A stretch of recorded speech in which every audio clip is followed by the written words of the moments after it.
مساء الخير.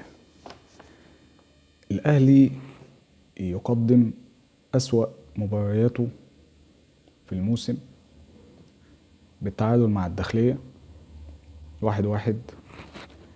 آه، خسر الأهلي نقطتين مهمين جدا في الصراع على رجوع بطولة الدوري لينا تاني بسهولة. الأهلي كان في حاجة غلط امبارح.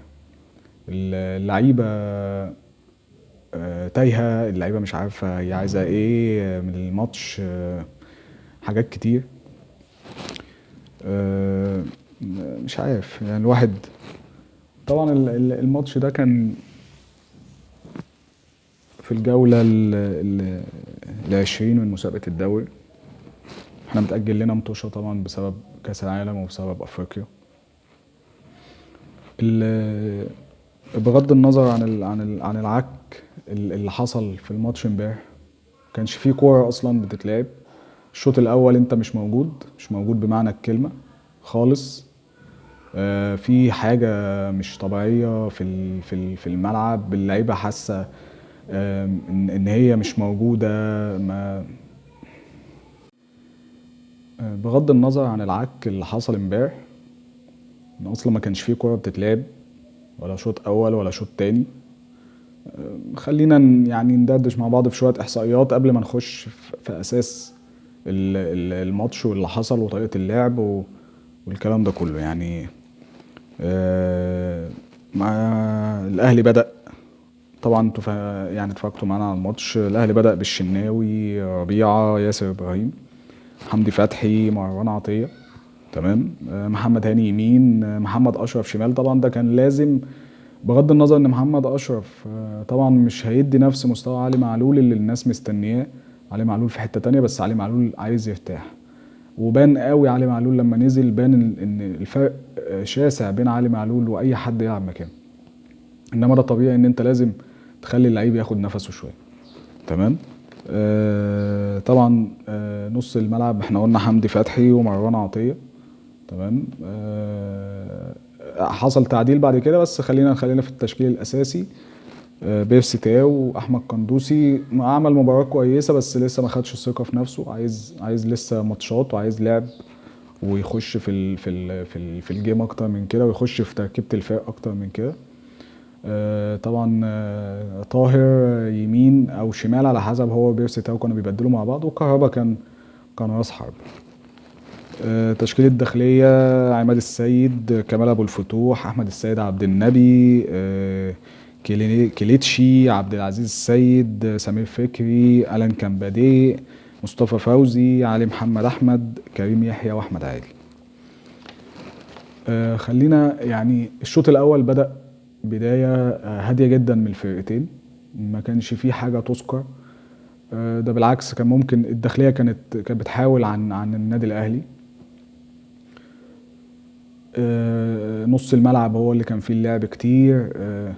كان فيه يعني الأهلي نازل الماتش ده. أنا قلت من بعد ماتش صن داونز والأهلي هيجي ماتش الداخلية، يعني هيدوس ويفتح على الرابع ويجيب.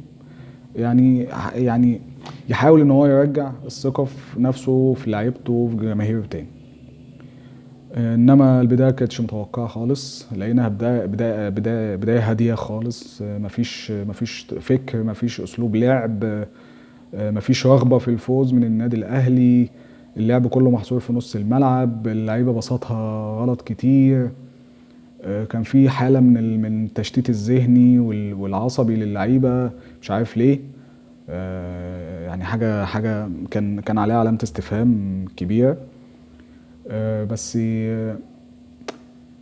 لغاية يعني لا شيء يذكر، لا شيء يذكر في الشوط الأول. لا شيء يذكر.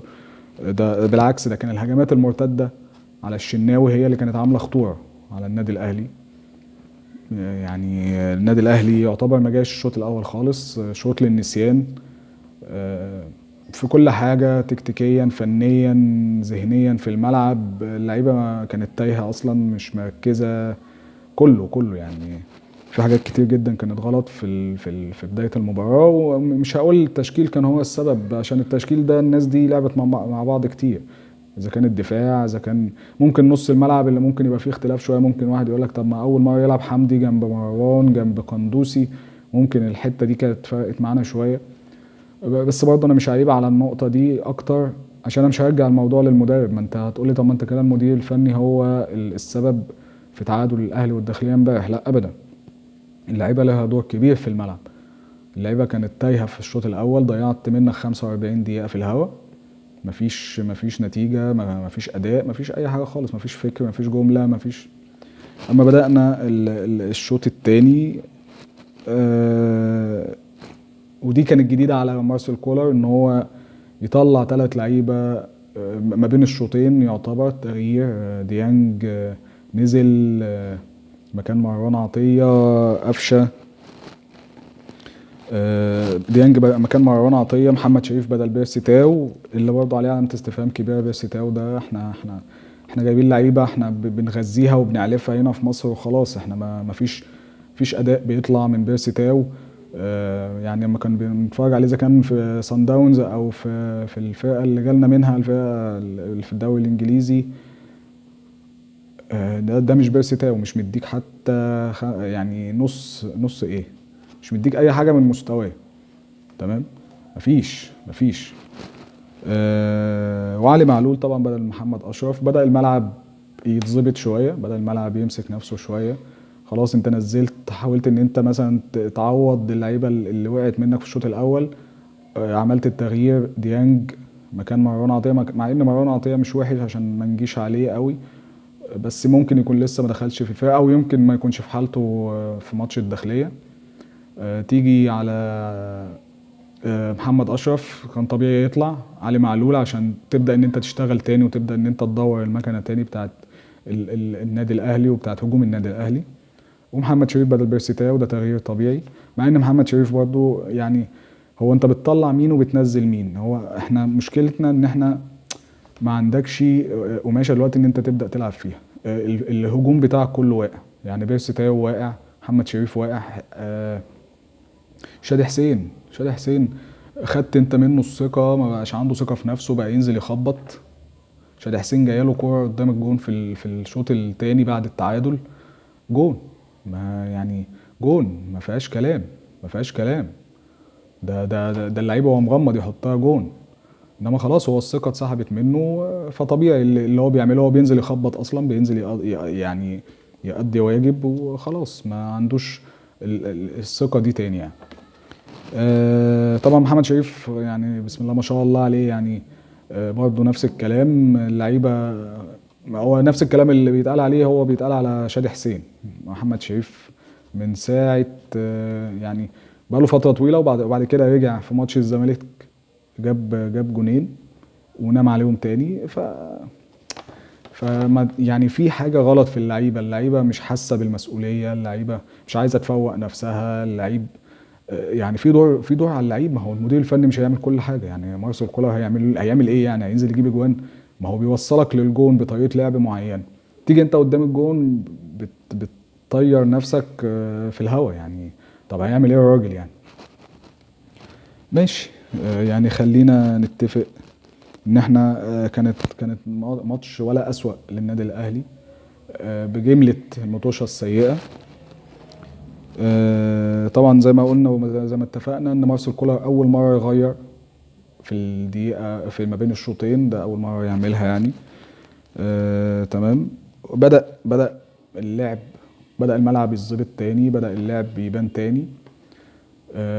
قفشه ادى علي معلول ادى كهربا في الدقيقه 70 يحط جون، يعني تسديده يعني لا تصد ولا ترد، وما كانش حد يتوقعها.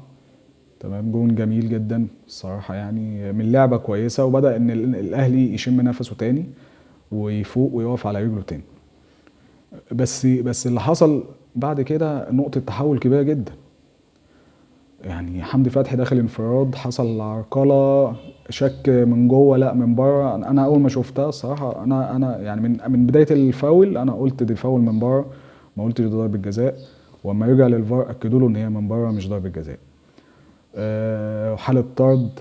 تمام، فخلاص يعني 1-0 وحالة طرد. فانت والاهلي والداخلية، مع احترامي الكبير للداخلية، ما اقدرش ان الواحد يقلل من اي فرقة مهما كانت، بس النادي الاهلي وفريق اقل منه امكانيات وانت متقدم، يعني خلاص انت ركبت الماتش، بمعنى باللغة العامة ولغة الملاعب، انت ركبت الماتش خلاص، مستني التاني مستني التالت، تنهي الماتش وخلاص على كده. حصل شيء غريب جدا، الداخلية هي اللي مسكت كورة من بعد الطرد، مش فاهم ازاي. الداخلية بدأت هي اللي تهاجم النادي الأهلي من بعد الطرد، الداخلية هي اللي جابت التعادل في الدقيقة 90. ازاي؟ ودي مش أول مرة تحصل، حصلت معانا في ماتش فيوتشر. فيوتشر كان مطرود منه من الشوط الأول، تمام، وهو اللي مسك علينا الملعب، وهو اللي جاب جون، واحنا اللي جرينا وراه عشان نتعادل معاه. مش عارف ازاي يعني. النادي الاهلي كان هو المتخصص في حاجه زي كده، اما بيطرد منك لعيب كنادي اهلي وقيمه النادي الاهلي ويعني وكبرياء النادي الاهلي، فاللعيبه بتموت نفسها عشان ما تلم الفجوه اللي حصلت باللعيب اللي اتطرد. تمام، انما ان هي تحصل على النادي الاهلي دي جديده، انا مش فاهمها. حصلت معاك ماتشين، ماتش فيوتشر وماتش الداخليه، عفوا. ليه؟ ليه مش فاهم. وتروح تضيع اجوان ومحمد شريف يتكعبل وقفشه يباصي غلط ويعني وشادي حسين الكرة جون جون، ده انت انفخ بس فيها جون يعني. مستني ايه وبتعمل ايه؟ انت بتعمل ايه يا شادي حسين؟ ممكن الثقة راحت منه، ودي حاجة يعني ممكن تؤخذ على مارسيل كولر، ان هو مش عايز يدي شادي حسين من اول الماتش. حاول يعني زي ما انت مدي شريف مساحة، ادي لشادي حسين، هتلاقي منه كتير. ما انت خلاص القماشة اتقفلت خلاص، انت ولا عندك قيد جديد ولا الا هتستنى بقى ان انت الموسم اللي جاي باذن الله ان انت تحاول انت تدعم وتحاول انت تدور على مهاجم. ودي علامة استفهام كبيرة برضه، انا مش فاهم الاهلي ما خلصش ليه. انما خلينا في اللي احنا فيه. انت دلوقتي معاك قماشة ما فيهاش، ولا هتعرف تجيب يمين ولا هتعرف تجيب شمال. فايه الحل؟ الحل ان انا اطور من مستوى اللاعبين دول، ان انا اديهم الثقة تاني. واللعيب لازم يكون على قد الثقة دي، اللعيب لازم يفوق ويعرف ان الجماهير اللي مستنياه دي بتروح يعني محروق دمها. اعمل اللي عليك، الخسارة مش عيب، احنا ما بنقولش ما تخسرش، ما بنقولش ما نتعادلش، مفيش مشكلة، الخسارة مش عيب، وما بنقللش خالص من الفرق اللي احنا بنلعب معاها. انما انت فين عمر الناس ما هتزعل، عمر الناس ما هتزعل والاهلي خسران واللعيبه مأديه وعامله اللي عليها. انما احنا الملعب اتفتح مننا فتحه غريبه من بعد الطرد، مش فاهم ازاي. انا حسيت ان احنا المطرود مننا واحد. وتيجي بقى على خط الدفاع، رامي ربيعه. يا استاذ رامي معلش يعني، او يا كابتن رامي، يمكن صوتي يوصل لك، يمكن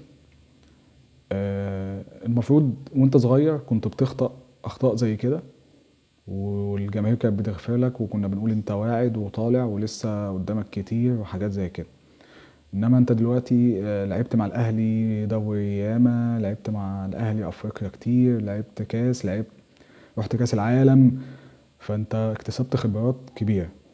فين الخبرات من اللي حصل في تدخلك مع المهاجم اسمه آه اسمه رشيد احمد، او رشيد احمد. فين خبرتك انت؟ فين خبرة المدافع ان انا اخد المهاجم؟ اصلا مهاجم في صدري، المهاجم في صدري، انا بحاول اسبقه ليه عشان اخد الكرة في منطقة زي دي؟ انا باخد ريسك خطير ان انا بحاول ان انا اسبق المهاجم في منطقة قدام الجون عشان اخد الكرة منه. طب ليه؟ ما هو في صدري، عمر ما مش هيعرف يلف، يعني هو مش هيعرف يلف. يوم ما اكبر حاجة هيعملها ايه المدافع المهاجم؟ هيديها للي جاي بوشه. ولو رجعنا لو معانا حصريه او حاجات زي كده، هتلاقي ان مفيش حد جاي، ولو حد جاي انت كده كده جاي لك دعم، فالمهاجم مش هيعرف يلف بيك. فان انت تاخد ريسك في المنطقه دي، تاخد ريسك في المنطقه دي، ده يعني ده الف ب كوره، الف ب تعليم مدافعين. عمرك ما تاخد الموقف اللي انت عملته ده ما يتعملش من لعيب خبره، ما يتعملش من لعيب خبره، نقبله من لعيب صغير لسه بيتعلم نقول ماشي. انما لعيب خبره وشاف كتير واتعلم كتير واتقرص كتير وكان هيمشي ولولا مستواه قعدوه وحاجات زي كده، الاقيك لسه بتغلط نفس الاخطاء تاني، نفس الغلطات تاني.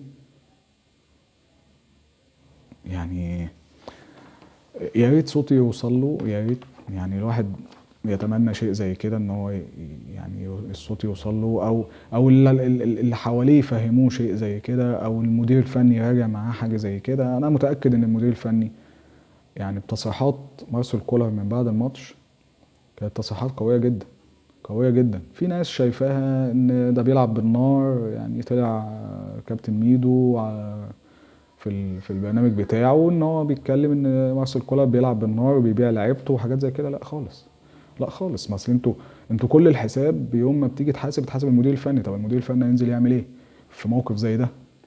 المدير الفني هينزل يعمل ايه في لعيب بيجي قدام الجون يطلع الكوره في السماء؟ هينزل يعمل ايه للعيب مدافع مش عارف الف ب دفاع، مش عارف الف ب ان انا لا انا بحط المهاجم في صدري بخلي وشه للملعب، مخليش وشه للجون. طول ما وشه للملعب خلاص ما مش هيعرف يعمل حاجه. يوم ما هيعمل بيها يديها للي جاي. خلاص يبقى انت عملت انت اللي عليك كمدافع، انت عملت اللي عليك. بنشوف بقى اللي جاي، يعني الخطوه اللي بعدها ان هو هيسندها لحد يجي يشوطها او حاجات زي كده، ده دور بقى ناس تانية. انما ان انت تاخد خطوه زي دي وريسك زي ده قدام الجون في الدقيقه 90، لا لا لا لا لا لا لا، كان في حاجه غلط يا جماعه. يعني كان في حاجه غلط. فين تركيزة اللعيبه؟ وبعدين بقى من بعد ما جه الجون بقى اتفرج بقى، مفيش كوره بتتلعب، مفيش حاجه خلاص. انت بتحاول ان انت ايه، يلا هي لا، ما هي مش كده. عمرك ما هتجيب جون بالشكل ده. تعادل، افقدنا نقطتين مهمين في صراع الدوري. انت خليت المنافس او المنافسين ان هم ياخدوا نفسهم تاني، ان العمليه مش صعبه، ان انا اقدر اجيلك تاني واقدر اوصل لك تاني في المقدمه. مع انك كنت تقدر تبعد. ماتش امبارح ده لو كنت كسبته كان ممكن يعني خلاص انت طالما دخلت الدور التاني خلاص بيبقى الامور صعبه شويه، بتبقى المنافس بيحس ان هو بيبعد. يعني طول ما انت بتكسب المنافس بيحس ان هو بيبعد، انما انت ضيعت من ايدك نقطتين مهمين. ما نشوف المطوشه اللي جايه بشكلها عامل ازاي. عندنا ماتش مهم مع القطن الكاميروني هنا، لا بديل عن الفوز غير الفوز. انت بره البطوله، غير الفوز انت بره البطوله، احنا ما فيهاش كلام. غير الفوز انت بره البطوله. انا كنت كل فيديو كنت بعمله كنت بدعم وبأيد انما اللعيبه لازم يتقرص ودنها. كابتن علاء ميهوب طلع على قناه الاهلي امبارح قال كلام مهم جدا، قال كلام مهم جدا. قال اللعيبه ما عندهاش دم، اللعيبه لازم تتقرص، لعيبه يعني. ارجعوا للفيديو بتاع كابتن علاء، ويعني كابتن علاء ميهوب قال كلام الواحد كان نفسه يقوله الصراحه. فيا ريت الكلام يوصل للعيبه في اوضه اللبس، يا ريت اللعيبه تحس بالمسؤوليه شويه، تحس ان احنا مستنيين الدوري، مستنيين افريقيا، مستنيين حاجات كتير من اللعيبه لازم تشد عن كده وتقف على رجليها اكتر من كده، وتعرف قيمه النادي الاهلي وقيمه تاريخ النادي الاهلي وجماهير النادي الاهلي. يعني الموضوع ما بقاش مش سوشيال ميديا وخلاص وملايين بتتحط في البنوك تمام. وانا كده كده انا مكمل لاخر الموسم وحاجات زي كده. يا ريت اللعيبه تفوق وتعرف ان يعني ان في ناس بتنام وهي محروق دمها من الاداء ومن الاسلوب وطريقه اللعب اللي الناس بتلعب بيها دي.